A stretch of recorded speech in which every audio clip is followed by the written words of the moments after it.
Nous commençons avec le charisme de la parole de sagesse. Le texte de l'Épître aux Corinthiens nous dit « À l'un, en effet, est donné par l'Esprit Saint une parole de sagesse. » C'est le premier des charismes nommés, le premier des charismes spirituels nommés. Alors Dieu sait tout, le passé, le présent, l'avenir. Il choisit à certains moments de révéler une parcelle de sa connaissance directement à un individu. Alors, il le fait par l'un des trois charismes de révélation. Il révèle. Lorsque l'Esprit Saint donne une révélation à quelqu'un, c'est toujours une parole de connaissance, une parole de sagesse ou un discernement des esprits, car il n'y a que ces trois charismes de révélation annoncés dans la Bible. Rappelons-nous que ce que je vous dis et ce qu'on nous enseigne sur les charismes, ce n'est pas une doctrine, c'est de l'expérience, basée sur les Saintes Écritures. L'Église n'a pas de doctrine, comme on a une doctrine sur la Sainte Trinité, on doit y adhérer. C'est l'expérience qu'on se partage et on comprend mieux les charismes maintenant qu'on les comprenait au début du renouveau, il y a 40 ans. Puis je suis convaincu que dans les années à venir encore, le Seigneur va nous révéler une meilleure compréhension des charismes. Parmi les auteurs consultés, j'ai trouvé que certains croyaient qu'une parole de sagesse, c'était le don de la sagesse, ou un charisme de la sagesse, alors que le texte biblique parle d'une parole de sagesse. Il y a donc deux éléments, c'est une parole, puis ensuite il y a la dimension sagesse. Saint Jacques nous exhorte à demander à Dieu la sagesse. Voici ce qu'il dit. Si quelqu'un manque de sagesse, qu'il la demande à Dieu, et elle lui sera donnée. Mais encore là, ce n'est pas le charisme d'une parole de sagesse. Il faut demander la sagesse à Dieu, mais ce n'est pas de ça qu'on parle dans le charisme, ce n'est pas la même chose. Définition. De quoi alors parle-t-on lorsqu'on parle de la parole de sagesse? Une parole de sagesse est un charisme, c'est-à-dire une manifestation de l'Esprit Saint, une apparition de l'Esprit Saint qui révèle la volonté de Dieu ou une partie du plan de Dieu pour une personne, toi ou un autre, ou pour une situation. En tant que sagesse, elle révèle la volonté de Dieu sur quelqu'un ou une situation. Puis en tant que parole, parce que c'est aussi une parole, elle agit, parce que Dieu agit par sa parole. En tant que parole, elle agit. Elle est performante. Elle accomplit ce qu'elle dit. C'est pour ça qu'il faut la dire. Alors, d'abord, révélation au sujet des plans de Dieu.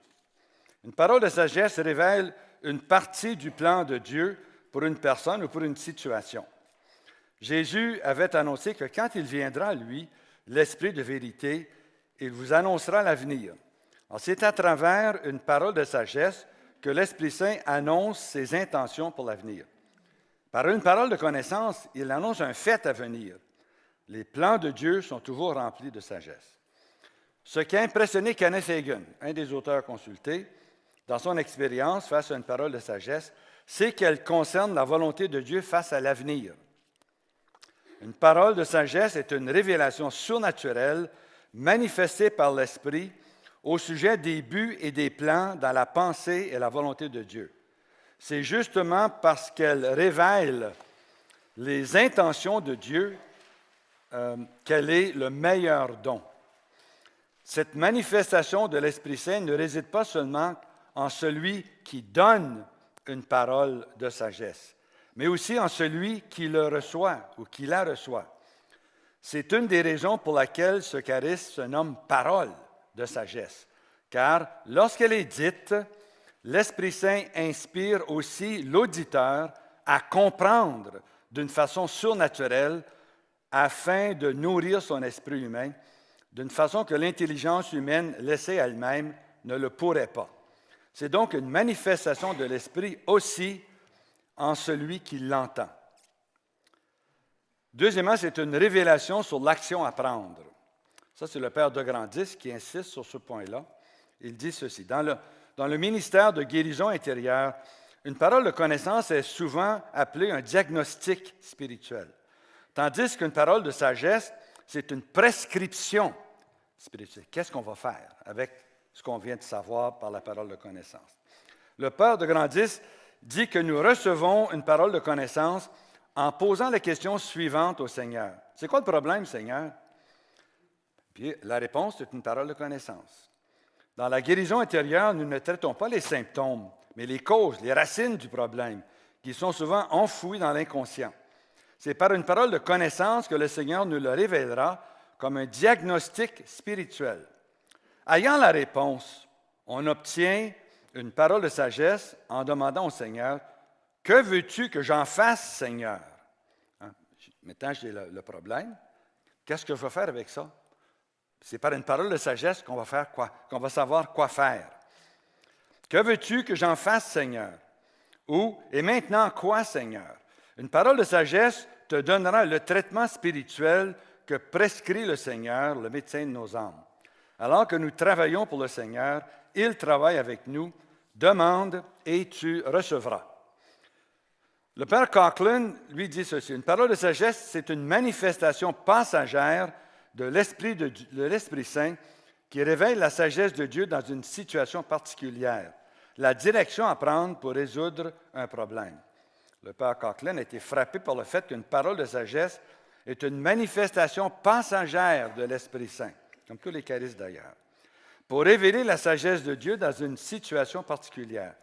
C'est le Seigneur qui donne la direction à prendre pour résoudre un problème qui a été identifié parfois par une parole de connaissance. Cette parole de sagesse vient aider, guérir ou clarifier une situation donnée. Une parole de sagesse nous arrive comme une intuition qui nous apprend quoi faire face à un besoin présent. Le Père Verlaine nous dit, la sagesse, pas la parole de sagesse, mais la sagesse, c'est savoir ce qu'il faut faire maintenant. Une parole de sagesse nous le dit directement face à une situation donnée. Le Père Joseph-Marie Verlaine explique que la connaissance concerne la saisie des faits, tandis que la sagesse est savoir ce qu'il faut faire maintenant. Alors, troisièmement, c'est une révélation pour faire taire des adversaires. C'est une autre fonction de la parole de sagesse. Dans une situation difficile et dangereuse, le Seigneur peut donner une parole de sagesse qui résout la difficulté ou fait taire l'ennemi. Alors, tous les auteurs le mentionnent, mais Arnold Bittlinger, un auteur consulté, le met au tout premier rang. Jésus a dit dans les Saintes Écritures, il y aurait des difficultés, vous serez traînés devant les tribunaux, etc. Puis ensuite, il vous dit, ne vous inquiétez pas de ce que vous allez dire, car c'est moi qui vous donnera un langage et une sagesse. Parole, sagesse, vous le voyez, hein? À quoi aucun de vos adversaires ne pourra résister ou répliquer. Puis quatrièmement, la parole de sagesse, c'est un charisme pour parler du Seigneur avec amour et conviction. Ça, c'est le Père Jean-Paul Régembal, dans ses enseignements, qui nous avait dit, la parole de sagesse vous permettra de parler de Jésus avec enthousiasme, avec joie, avec débordement, pour que les gens n'aient qu'une envie, connaître Jésus. Un charisme pour enseigner. C'est le Père de Montléon qui insiste sur ça, puis d'autres aussi. Il dit, la parole de sagesse porte surtout sur le mystère caché en Dieu, désormais révélé en son dessein bienveillant. En conclusion, l'Esprit Saint inspire soudainement une parole de sagesse qui donne à l'un ou plusieurs auditeurs une lumière sur ce qu'ils ont à faire. Cette parole de sagesse est investie par l'Esprit Saint d'une force qui agit dans le cœur de celui ou ceux qui l'entendent. Finalement, plusieurs comprennent qu'une parole de sagesse surgit dans le contexte d'une prophétie. Ça fait partie de l'Église est gouvernée par les apôtres et les prophètes. Mais ici, c'est cette dimension de l'Église gouvernée par le côté charismatique de l'Église, le côté prophète, qui englobe tous les charismes et toute la dimension révélation proclamée. Alors, regardons, trouvons des exemples maintenant. Ça, c'est des explications rationnelles. Cherchons des exemples pour bien l'appliquer, bien savoir comment c'est appliqué. Dans le Nouveau Testament, dans la vie de Marie et de Joseph, le Seigneur indique sa volonté aux siens, leur mission, par une parole de sagesse. Par exemple, Marie. Alors, l'ange Gabriel annonce à Marie, par une parole de sagesse, le texte est en italique, ce que Dieu veut d'elle, son rôle de mère du Messie et la mission de Jésus. Dès qu'on parle d'avenir, révélation de la volonté de Dieu, on parle d'une parole de sagesse. Et voici que tu concevras et tu enfanteras un fils, et tu l'appelleras du nom de Jésus. Il sera grand et sera appelé Fils du Très-Haut. Et le Seigneur Dieu lui donnera le trône de David, son père, et il régnera sur la maison de Jacob pour tous les siècles, et son règne n'aura pas de fin. Ça, c'est une parole de sagesse. Ça indique exactement ce que Dieu le Père veut pour Jésus et pour Marie. Marie sera vierge, mère et vierge. Alors, après une autre parole de sagesse, l'ange Gabriel explique à Marie comment Dieu lui donnera de devenir mère tout en demeurant vierge et révèle la nature divine de son Fils. L'Esprit Saint surviendra sur toi et la puissance du Très-Haut te prendra sous son ombre. Et c'est pourquoi l'être saint qui naîtra sera appelé Fils de Dieu. À Zacharie, mu par l'Esprit, donnant une parole de sagesse au sujet de Jésus, puis une autre au sujet de son fils Jean. Vous vous rappelez que Zacharie, il n'a pas voulu croire l'ange au temple, il a perdu la parole. À la naissance de Jean le Baptiste, la parole est revenue, il a pu parler. Puis ce qu'il a dit, il a prophétisé, il a donné des paroles de sagesse face à Jésus et face à son petit garçon qui venait de naître. Voici ce qu'il dit. Alors, au sujet de Jésus, présent dans le sein de Marie, Marie était juste là, à côté de Zacharie, à ce moment-là. Puis il a prophétisé sur Jésus porté par Marie. Il a dit ceci. Il annonce qu'il serait une puissance de salut pour nous sauver de nos ennemis et de la main de ceux qui nous haïssent, pour faire miséricorde à nos pères. Puis Zacharie annonce, par une parole de sagesse, la mission qui sera celle du petit bébé Jean.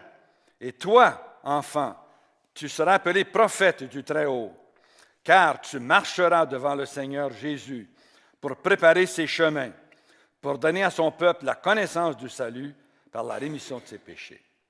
Siméon au temple. Jésus, dans les bras de Marie, se rend au temple.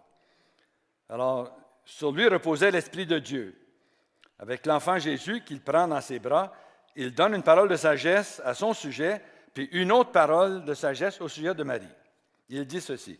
« Mes yeux ont vu ton salut, que tu as préparé à la face de tous les peuples, lumière qui se révélera aux nations et gloire de ton peuple Israël. Vois, cet enfant est là pour la chute et le relèvement de beaucoup en Israël, et pour être un signe en but à la contradiction, afin que de bien des cœurs soient révélés les raisonnements. » Ensuite, il se tourne vers Marie et il lui dit, « Et toi-même, une épée te transpercera l'âme. » C'est la mort de Jésus, c'est la passion. Joseph, l'ange du Seigneur donne une parole de sagesse pour que Joseph sache que Dieu voulait qu'il fasse, sache ce que Dieu voulait qu'il fasse. Dieu voulait qu'il prenne Marie comme épouse. Il voulait l'écarter. Alors Dieu lui dit par un ange dans son songe, « Joseph, fils de David, ne crains pas de prendre avec toi Marie, ton épouse. Elle enfantera un fils, et tu l'appelleras du nom de Jésus, car c'est lui qui sauvera son peuple de ses péchés. » Dans la vie de Jésus, Jésus s'est servi de la parole de sagesse avec énormément d'efficacité. La puissance qui se dégage d'une parole de sagesse. Je vous donne quelques exemples. Alors, puisque Jésus est notre modèle en toutes choses, le Seigneur Jésus manifeste une parole de sagesse encore et encore en vue de régler des circonstances difficiles. Simon-Pierre. Alors, au tout début de sa vie publique, Jésus adresse une parole de connaissance à Simon, puis deux paroles de sagesse. Mais vous vous rappelez de la situation? Jésus venait de prêcher à la foule. Il avait demandé à Pierre de s'asseoir sur son bateau, de se tenir dans son bateau pour parler. Puis ensuite, après, Pierre et Jean, les fils de Zébédée, avaient pêché toute la nuit, sans rien prendre. Jésus leur dit, avance au large, jette tes filets. Une parole de connaissance pour leur dire qu'ils vont attraper un paquet de poissons. Il avait pêché toute la nuit, il n'avait rien pris. Eux, c'est des pêcheurs, lui, c'est un charpentier. Qu'est-ce qu'il sait là-dedans, lui? Mais puisque c'est Jésus, puisque c'est toi qui le dis, on va le faire. Ils jettent leur filet, tellement de poissons que 2 chaloupes sont remplies de poissons. Il sait qu'il est devant un phénomène surnaturel. Il le sait. Des choses comme ça, là, ça attire l'attention. Il tombe à genoux, puis il dit, éloigne-toi de moi. Je suis un homme pécheur. Il prend conscience que lui, c'est un saint, lui, puis l'autre, c'est un saint, Jésus, c'est un saint, puis lui, c'est un pécheur. Puis Jésus lui donne 2 paroles de sagesse. Dieu lui indique quelle sera sa mission dans la vie. Dorénavant, ce sont des hommes que tu prendras. Hein? Ta pêche, ce n'est plus pour des poissons. Tes poissons, c'est des hommes.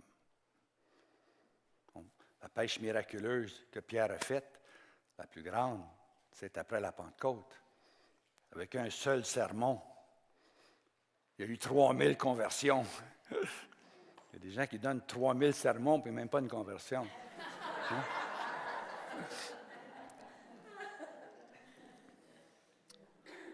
C'est comme une parole de sagesse, c'est comme quelqu'un qui va consulter l'avocat. Eh bien, l'avocat, il n'est pas pour te dire tout ce qu'il sait, il a pris des années et des années de cours. Tu vas le voir pour une question précise, avec un point précis de la loi. Puis il va te le dire. C'est ça une parole de sagesse. Tu vas voir Dieu pour avoir un point particulier face à toi, face à tes circonstances. Tu ne veux pas tout savoir ce que Dieu sait, c'est un point particulier. Alors, Lévi, Matthieu, ça c'est puissant, ça. Pensez-y. Matthieu, un homme riche, collecteur d'impôts. Il vivait dans le luxe et dans le plaisir. Tous ses amis, c'était des riches. Il était haï par tous les Juifs parce qu'il ramassait les taxes. Il en prenait plus qu'il était supposé, puis il se mettait ça dans les poches. Bon, de toute façon, il avait entendu parler de Jésus. C'est sûr qu'il avait entendu parler de Jésus. Il était à Capharnaüm. Puis dans les synoptiques, les 3 fois qu'on parle de la conversion de Matthieu, c'est précédé immédiatement de l'histoire là, du paralytique qui est passé à travers les tuiles, puis que Jésus pardonne ses péchés, puis il le guérit. Et puis, dans son évangile à lui, ce qui précède immédiatement sa conversion, c'est la tempête apaisée. Grosse tempête, puis Jésus donne un commandement, puis boum, tout à coup, c'est calme partout. Il a sans doute été impressionné, lui aussi, par le phénomène. De toute façon, il était là à sa table, ramasse tout son argent. Il y avait des gardes autour de lui, des soldats romains. Il ramasse l'argent des gens qui passent. Tout à coup, Jésus, ce prédicateur itinérant, s'approche de lui, vient à sa table, le regarde dans les yeux, puis il lui donne une parole de sagesse. Il lui dit tout simplement, « Suis-moi ». Il tourne de bord, puis il s'en va. C'est une parole de sagesse. Sachez, là, c'est Dieu qui parle. Il lui révèle son plan pour la vie de Matthieu. C'est ça une parole de sagesse. Ça le frappe au cœur. Hein? Il se lève, il regarde Jésus qui s'éloigne. Il regarde la table avec l'argent. Il lève les yeux, il voit Jésus qui s'éloigne. Il se lève, il regarde son argent. Il regarde Jésus qui s'éloigne. Il regarde son argent, puis c'est comme des écailles qui tombent de ses yeux. Puis il dit, c'est quoi cette affaire-là? Toute ma vie, c'est ça, l'argent. Le bonheur, c'est pas l'argent, c'est lui le bonheur. C'est lui, puis là, il y a comme une lumière. C'est ça une parole de sagesse, hein? C'est une puissance de Dieu qui nous indique sa volonté.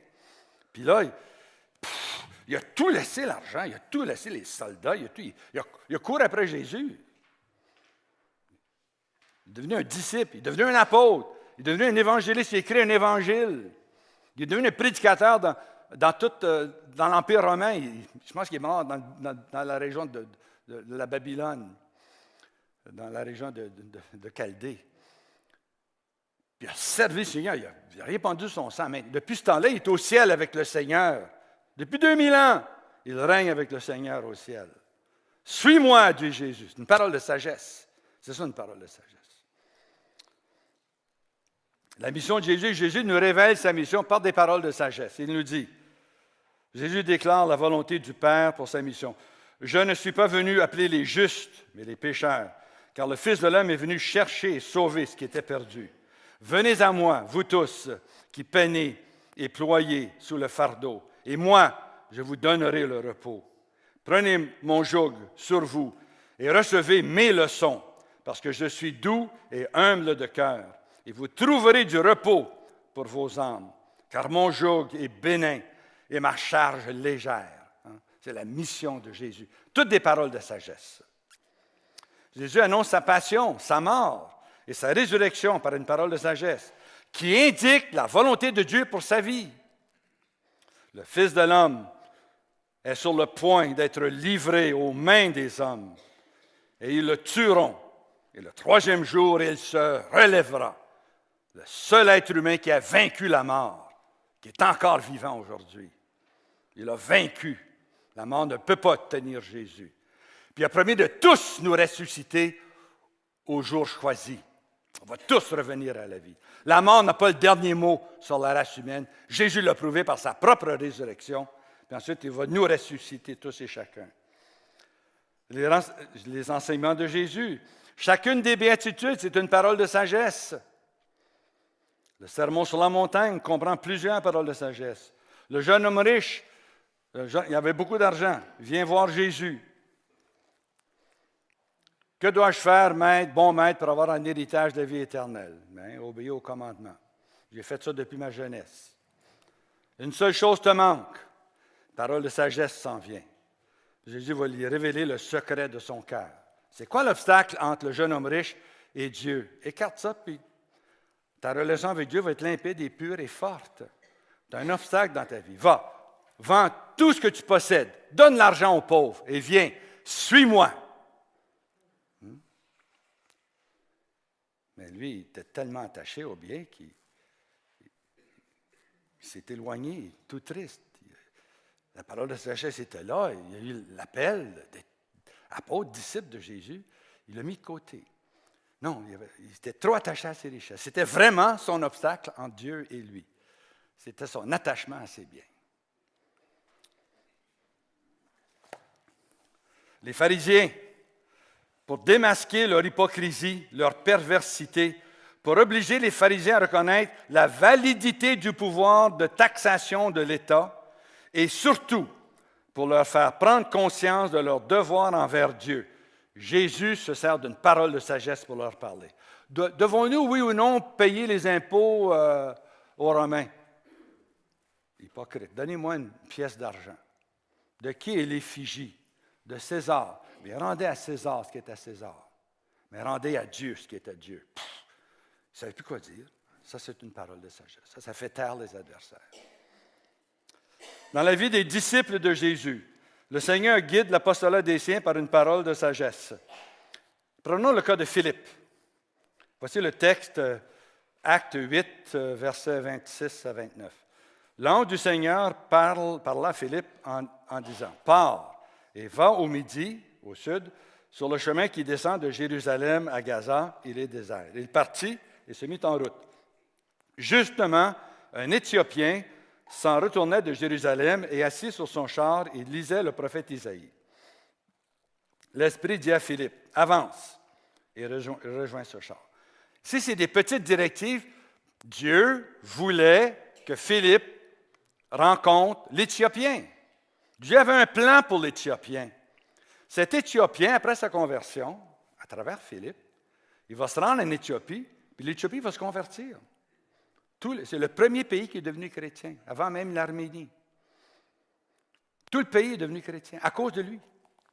C'est Philippe qui allait opérer ce prodige-là. D'abord, c'est un ange qui lui dit d'y aller. Il lui donne une parole de sagesse, va-t'en sur le chemin. Il y va.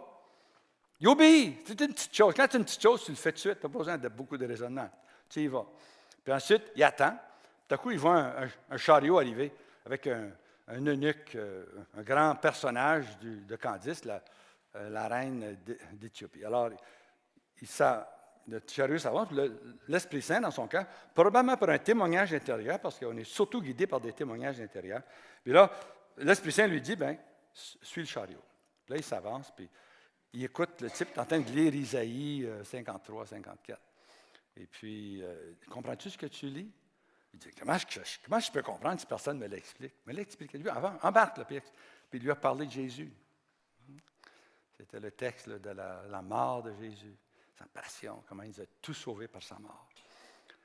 Alors, il s'est converti. Ils ont trouvé un point d'eau. « Hey, il y a de l'eau ici. Pourquoi tu ne me baptises pas? » OK, d'accord. Puis là, ils sont descendus, puis il l'a baptisé, puis là, pouf, il disparaît. L'Esprit Saint prend Philippe, poum, il l'envoie ailleurs. Puis l'Éthiopien est tout seul. Là, puis il continue en chantant, puis en louant, puis il continue à lire Isaïe. Puis ça dit que l'eunuque va avoir plus de descendance que la femme. La femme stérile va avoir plus de descendants que la femme qui a eu des enfants. Il est rempli de joie. Des exemples de paroles de sagesse dans l'Ancien Testament. À la page 91. Noé, à cause de la perversité croissante de la race humaine, un châtiment lourd menaçait la terre. Mais il y avait un juste, Noé, et Dieu voulait le sauver. Alors Dieu lui révéla son plan pour la terre, le déluge, ainsi que la façon dont Noé puisse se sauver lui et les siens. Dieu lui donna des révélations sous la forme de paroles de connaissance et de paroles de sagesse. Il dit, « La fin de toute chose est venue devant moi, car la terre est remplie de violence à cause d'eux. Fais-toi une arche en bois de cyprès, et moi, voici que je vais faire venir sur la terre le déluge, les eaux, pour détruire de dessus le ciel toute chair, qui a en elle souffle de vie. Mais j'établirai mon alliance avec toi. Tu entreras dans l'arche, toi, tes fils, ta femme et les femmes de tes fils avec toi. » C'est le salut pour sa famille. On est tous des descendants de Noé. Joseph, c'est par une parole de sagesse que Dieu lui a révélé dans des songes. Dieu l'a révélé par des paroles de sagesse dans des songes que lui aurait un ascendant sur ses frères, sur ses 11 frères. Ils se prosterneraient tous devant lui un jour, tellement son importance serait grande. Bien, écoutez, quand il a dit ça à ses frères, quand il a raconté ces 2 songes de ses frères, ils l'ont pris en grippe. Il n'était pas tellement... C'était le plus jeune de la famille. Le plus jeune de la famille. Toi, on va tous se mettre à genoux devant toi. Tu te prends pour qui au juste, Joseph? Mais son père, Jacob, il gardait ça dans son cœur. Il disait, wow. Jacob était un homme spirituel. Puis, oui, il ne comprenait pas, mais... Alors, ses frères, pour se venger de lui, l'ont vendu comme esclave.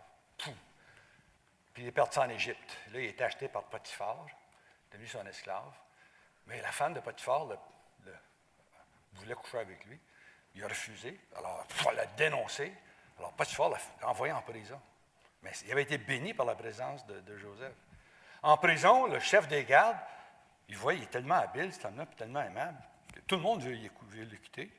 Puis là, il le rend responsable de toute la prison. La prison a des succès extraordinaires pour aider les prisonniers. Puis là, en prison, il y a 2 gardes, deux prisonniers qui viennent, 2 serviteurs du Pharaon, qui lui racontent leurs rêves. Puis ils les interprètent. Ça donne que l'interprétation est juste. Quelque temps après, le Pharaon lui-même a des rêves. Vous connaissez l'histoire, pas besoin de tout raconter. Le Pharaon a un rêve qui sait que c'est important, mais il ne comprend pas. Personne ne peut l'expliquer. On lui dit que Joseph, un prisonnier, interprète les songes. Il le fait venir. Il interprète le songe avec une parole de sagesse. Ils lui disent les plans de Dieu pour les 14 prochaines années pour l'Égypte. Le Pharaon est tellement impressionné qu'il le nomme, lui, un prisonnier, même pas un Égyptien, un esclave. Il le nomme premier ministre du pays. Sanataph Paneah. Il donne son nom, Sanataph Paneah. Le grand premier ministre. Alors, 20 ans plus tard, la famine est bien installée. Il y a seulement du blé en Égypte. Eh bien, Jacob envoie ses fils chercher du blé. Puis les 10 arrivent. Ils arrivent en Égypte. Puis là, devant Sanataph Paneah, ils se mettent tous à genoux. Réalisant la prophétie qu'il avait reçue comme adolescent. Puis quand il se révèle à eux la 2e fois, il leur donne la parole de sagesse. « Je suis Joseph, dit-il, votre frère, moi que vous avez vendu pour l'Égypte. » Puis il leur dit pourquoi.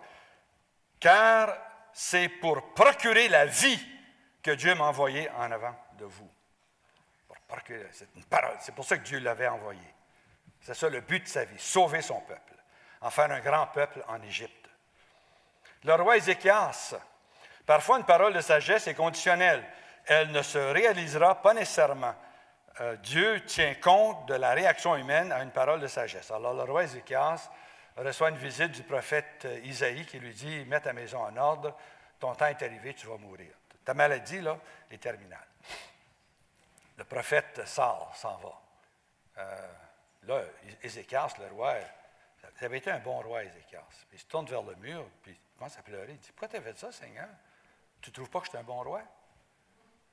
J'ai fait tout ce que tu as dit. » Là, il explique au Seigneur tout ce qu'il a fait. Puis il était un bon roi. Pourquoi je perds ma vie comme ça, là? Il commence à pleurer devant le Seigneur. Isaïe était rendu à la clôture pour sortir du palais. Puis Dieu dit, retourne voir Ézéchias. Dis-lui, j'ai vu ses larmes, j'ai entendu son cri. J'ajoute 15 années à sa vie. La parole de sagesse, le plan de Dieu pour Ézéchias, c'était que sa vie était finie.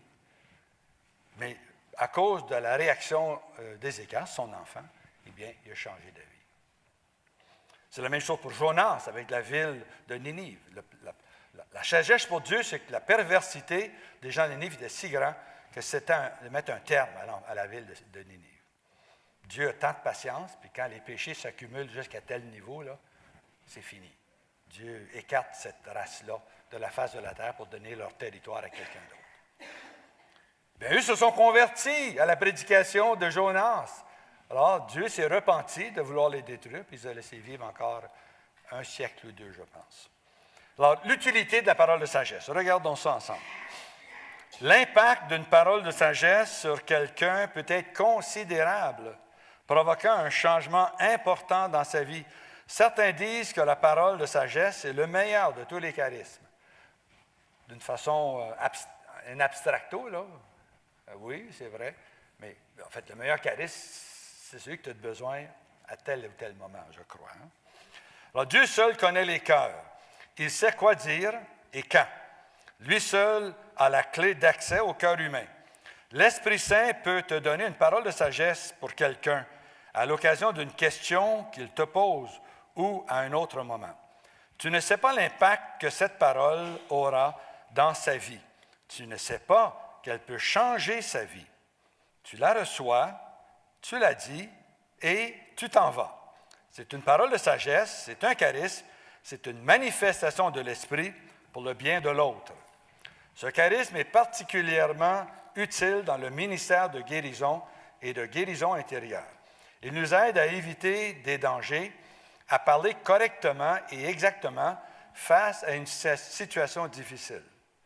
Par une parole de connaissance, l'Esprit Saint nous révèle que le problème en question, par exemple l'angoisse, la peur, la colère, la dépendance chez le suppliant, a comme racine, par exemple, un trauma d'enfance, même dès le sein maternel.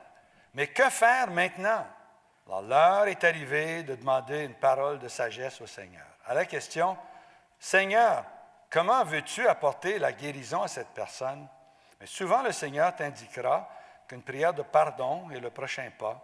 Se pardonner, pardonner à un autre, surtout à son père ou à sa mère, et même se réconcilier avec Dieu. Alors, parfois, il y a un blocage, car les gens ne peuvent pas toujours admettre qu'il y a ou a eu un problème familial. Il y a des gens qui ne veulent pas dire du mal, dénigrer leur famille. Il y a des secrets de famille, puis on n'en parle pas à l'extérieur de la famille. Puis remarquez bien, comme règle de conduite, elle est très bonne. Sauf si tu es guéri, mais il faut que tu dises des choses aux gens qui vont prier avec toi. Il faut que tu le révèles, sachant que ça va rester confidentiel, ça ne sortira pas. C'est vrai qu'on n'a pas le droit de salir la réputation de nos parents. On doit honorer nos parents. Mais on peut le dire sans les déshonorer pour obtenir la guérison. Ce qui les déshonore, c'est le mépris, c'est la haine, c'est la colère, c'est le jugement. C'est ça qui déshonore nos parents. Ce n'est pas révélé que c'est des êtres humains qui ont fait des erreurs.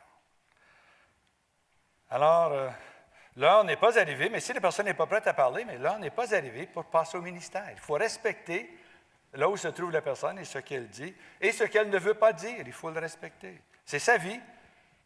C'est elle qui aurait des comptes à rendre pour sa vie, pas vous.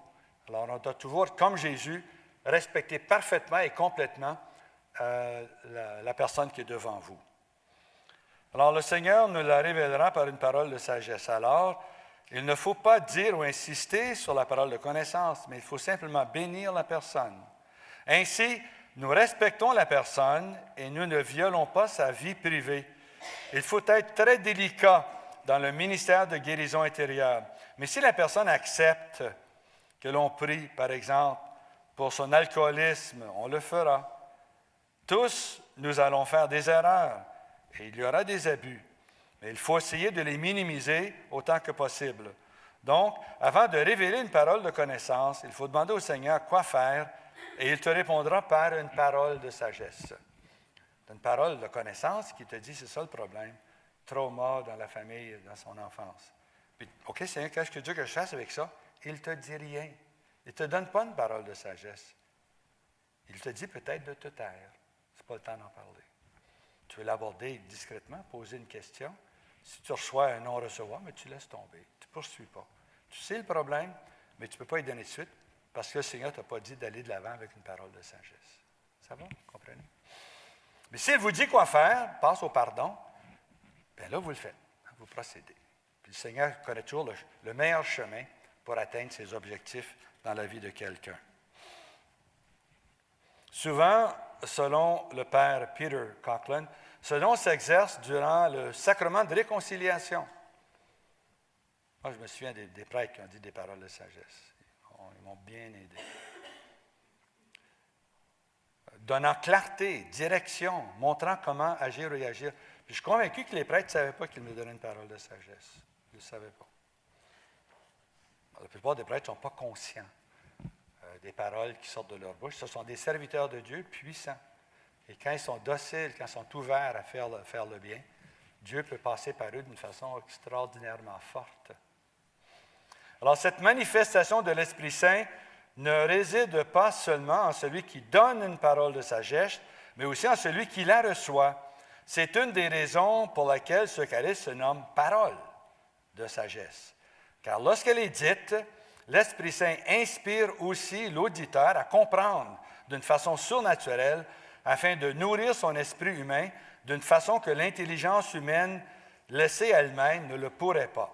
C'est donc une manifestation de l'Esprit aussi en celui qui l'entend.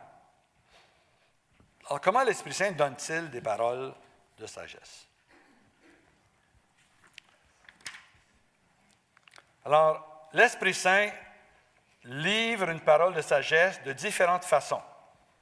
Ça peut être une voix audible de l'Esprit Saint. Ça peut être un rêve, une vision, un message d'un ange, le don des langues avec interprétation ou par une prophétie. Tu la reçois comme une image mentale, une parole, une impulsion à parler, une voix intérieure ou une intuition de ce que Dieu dirait. La prophétie est souvent le véhicule par lequel le Seigneur livre une parole de sagesse ou de connaissance. Si quelqu'un voyage en Toyota, ça ne veut pas dire qu'il est une Toyota. Non. Mais, des fois, dans la prophétie, il y a des paroles de sagesse et des paroles de connaissance. Mais ça ne veut pas dire que la parole de sagesse et de connaissance, c'est une prophétie. Écoutez, je dis ça parce que certains auteurs classifient ce qu'on appelle, nous, une parole de connaissance, comme une prophétie. Mais la prophétie ordinaire, comme on a vu hier, c'est celui qui prophétise, il exhorte, il encourage, il bâtit. Hein? C'est ça le rôle ordinaire. Mais dans le contexte plus général de la révélation, on sait que l'Église est gouvernée par deux pôles. Les apôtres, et ça c'est la hiérarchie, et les prophètes, et ça c'est toute la dimension charismatique. Et c'est à partir de ces prophètes que tout ce qui est charismatique est attribué à la prophétie. C'est dans ce sens-là, dans un sens générique. Mais le charisme de prophétie a un but très précis, et c'est d'exhorter, d'encourager, de bâtir. On les distingue, nous, pour mieux les comprendre, puis ensuite mieux les exercer. Alors, ce n'est pas parce qu'une parole de sagesse voyage dans une prophétie qu'elle est une prophétie.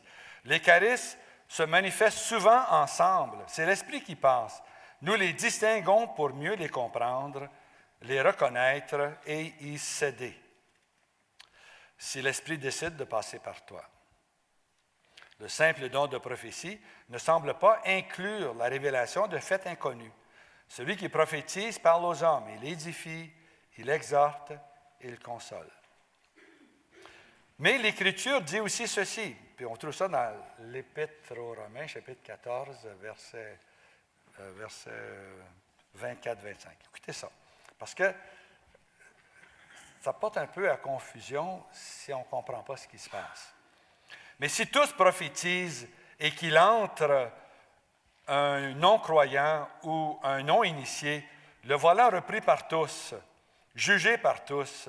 Les secrets de son cœur deviennent manifestes, et ainsi tombant sur la face, il adorera Dieu, annonçant que Dieu est réellement parmi vous.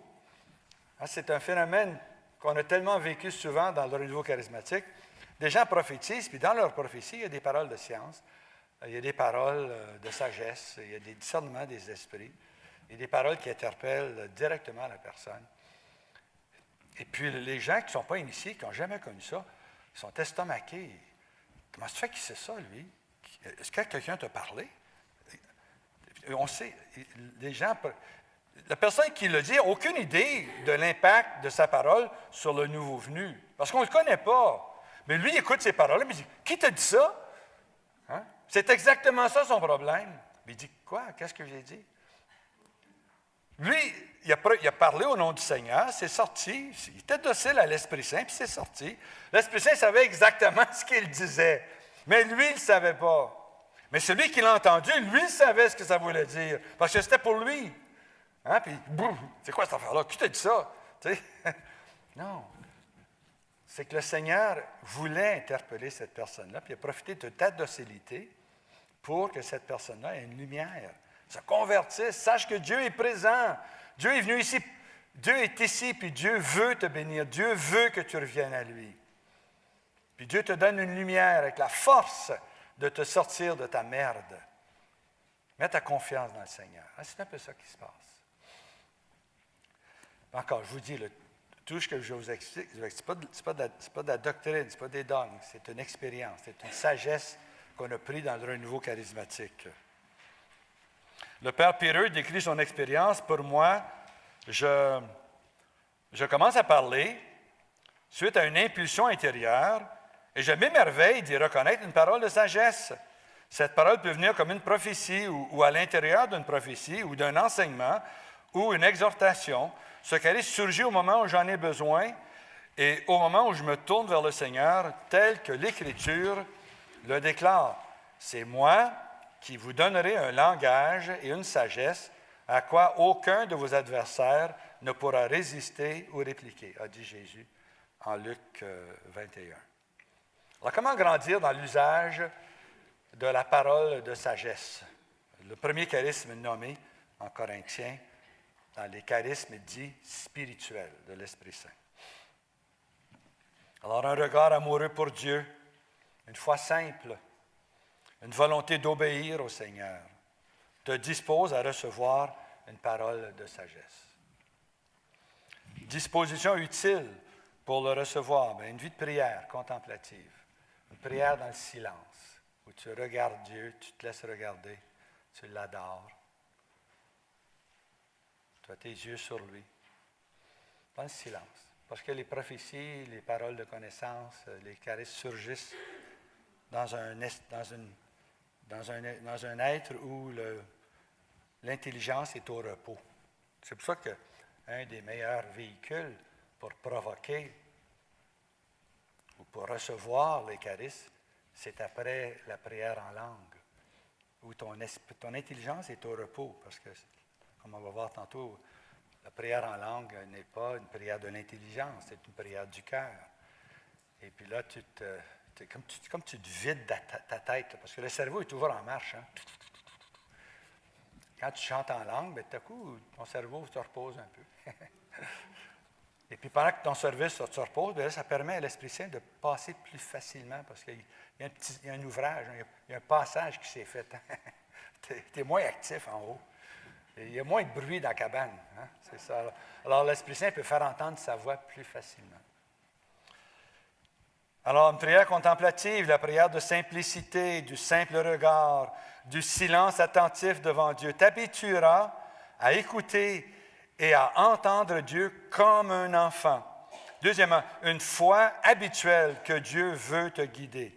Crois que le Seigneur veut te révéler sa volonté et il veut guider tes décisions. Crois-le, même d'une façon extraordinaire. Crois-le. Ne va pas croire que tu n'es pas assez important. Va pas croire que ça peut seulement qu'arriver aux autres. Ce n'est pas vrai. Le Seigneur a besoin de toi. Il t'a mis sur terre avec une mission. Il y a des plans pour toi. C'est des plans de bonheur qu'il a pour toi. Il veut se servir de toi pour son royaume. Il t'a mis à un endroit que toi seul, et là, toi seul peux accomplir sa volonté là où il t'a placé. Personne d'autre peut prendre ta place. Ça ne peut pas être confié à un autre. Toi et toi seul dois l'accomplir. Rends-toi, sache-le que Dieu veut se servir de toi. Tu es important aux yeux de Dieu. Crois-le. Crois que tu es enfant de Dieu, que tu es le temple de l'Esprit Saint, que le Père habite en toi, que Jésus habite en toi, que ce n'est plus toi qui vis, c'est le Christ qui vit en toi. Sache qui tu es. Un désir de servir les autres. Purifie ta motivation face aux autres en éliminant tout effort de vouloir les contrôler ou de tout besoin de voir les autres écouter tes conseils ou d'en tenir compte dans leurs décisions. Ne désire que servir Dieu et ton prochain par amour. Comme Jésus, qui est ton modèle. Sois comme Jésus. Alors, comment céder à une parole de sagesse? Être disposé à soumettre ses talents et ses idées à Dieu. Tu dois te détacher progressivement de tes propres idées en abandonnant toute fierté personnelle face à tes talents de parler, de donner des conseils, de prendre des décisions. Tu dois soumettre tout ça au Seigneur pour lui permettre de te former à sa sagesse qui ne s'obtient que dans la prière. Chercher la volonté de Dieu en toutes choses, en décidant de ne chercher que la volonté de Dieu en toutes choses, tu obliges graduellement ta raison, ton imagination et ta mémoire à compter d'abord sur l'illumination intérieure et les paroles que le Seigneur te fournit. Surtout dans un temps de prière. Quand vous faites un ministère, quand vous êtes premier priant ou deuxième priant, éliminez votre mémoire. Ne vous servez pas de votre mémoire. Okay, qu'est-ce que les fiches disent là? Qu'est-ce que j'ai fait la dernière? J'ai eu ça il y a la semaine passée. Qu'est-ce que j'ai fait? Ça a marché, ça a marché. Non. La semaine passée, c'était la semaine passée. C'est un autre cas, ça. Le cas qui est ici, mais vous n'êtes pas là en votre nom, vous êtes là au nom de Jésus. Puis Jésus, lui, ne faisait rien sans entendre son Père lui dire quoi faire ou quoi dire. C'est comme ça. Vous éliminez votre mémoire, vous éliminez votre bagage intellectuel. Vous êtes là devant la personne, avec votre cœur, pour écouter ce qu'elle dit, 50%, 100%. Mais aussi, vous écoutez 100% ce que l'Esprit Saint est en train de vous dire. Alors, vous avez deux oreilles, hein? Pourquoi deux oreilles? Une pour la personne, puis l'autre pour le Seigneur. Laissez-vous guider par le Seigneur à partir de ce que la personne dit. Ça fait écho en vous. Le Seigneur est là, c'est lui qui vit en vous. Il va vous dire quoi faire. S'il ne vous dit pas quoi faire, taisez-vous, attendez qu'il vous le dise. Soyez patient. Ne cherchez pas avec le mot. Ne vous servez pas de votre raison, ça devient charnel à ce moment-là. Vous en savez un bagage. Puis le Seigneur, toutes les choses que vous avez apprises dans les cours, ça va vous revenir. Puis là, ça peut vous dire d'aller voir une fiche. Puis là, vous le faites. Mais laissez-vous guider par le Seigneur. Ne soyez pas charnel, soyez spirituel. Le ministère de guérison intérieure est guidé par l'Esprit Saint. C'est lui la force, c'est lui la lumière, c'est lui l'efficacité, c'est l'Esprit Saint. Cherche la volonté de Dieu en toutes choses. la désirer et la demander. Désirez la parole de sagesse, puis demandez-la. Aspirez au don, dit saint Paul, dit l'Esprit Saint. Aspirez. J'ai assez hâte des avoir. C'est aspirer. J'ai assez hâte des avoir. Aspirez aux dons spirituels. Désirez-les de tout votre cœur. Oh, que j'aimerais les avoir. Faites-les. Désirez. Il faut les désirer. Les charismes ne viennent pas au secours de ta paresse, mais de ta faiblesse. Pas la même chose. Ta faiblesse, ta paresse, c'est deux affaires différentes. À moins que ta faiblesse soit ta paresse, ben, peu importe. Là. Les charismes viennent au secours de ta pauvreté et de ton amour pour ton prochain. Dieu veut vraiment aider le suppliant ou la suppliante qui est devant vous. Il l'aime. Il est allé à la croix pour elle. Il veut la transformer, il veut la bénir. C'est de vous qu'il va se servir pour le faire. Il va vraiment se servir de vous. Offrez-vous à lui. Qui enverrai-je, dit le Seigneur? Moi, Seigneur, moi.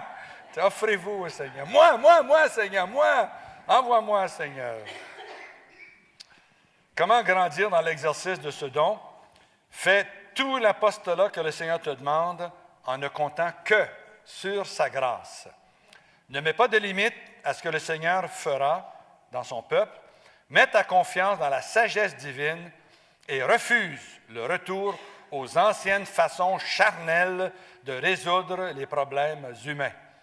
Sois patient, sachant que la sagesse divine produit un fruit qui dure. Crois de plus en plus fermement que seule la parole de Dieu peut bâtir la maison de Dieu, ou peut-être de service au royaume de Dieu. Si le Seigneur ne bâtit la maison, ses bâtisseurs travaillent pour rien.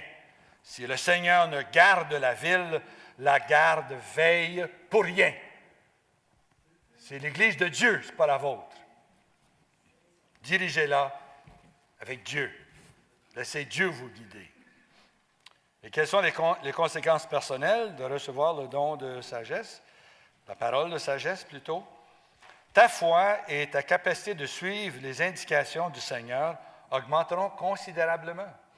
Vous allez être tellement plus efficace avec la parole de sagesse. Hey, parole qui opère ce qu'elle dit. Ouf, au tout chemin. Hein? Dieu dit que la lumière soit. Boum, la lumière est. Hein? C'est ça. Une parole de sagesse, tu l'as dit, boum, elle se réalise. C'est la puissance de la parole de Dieu. Tu reconnaîtras plus rapidement la motivation et les plans humains. Tu prendras de plus en plus conscience de l'activité divine dans ta vie et celle des autres de la communauté. Amen. Alléluia.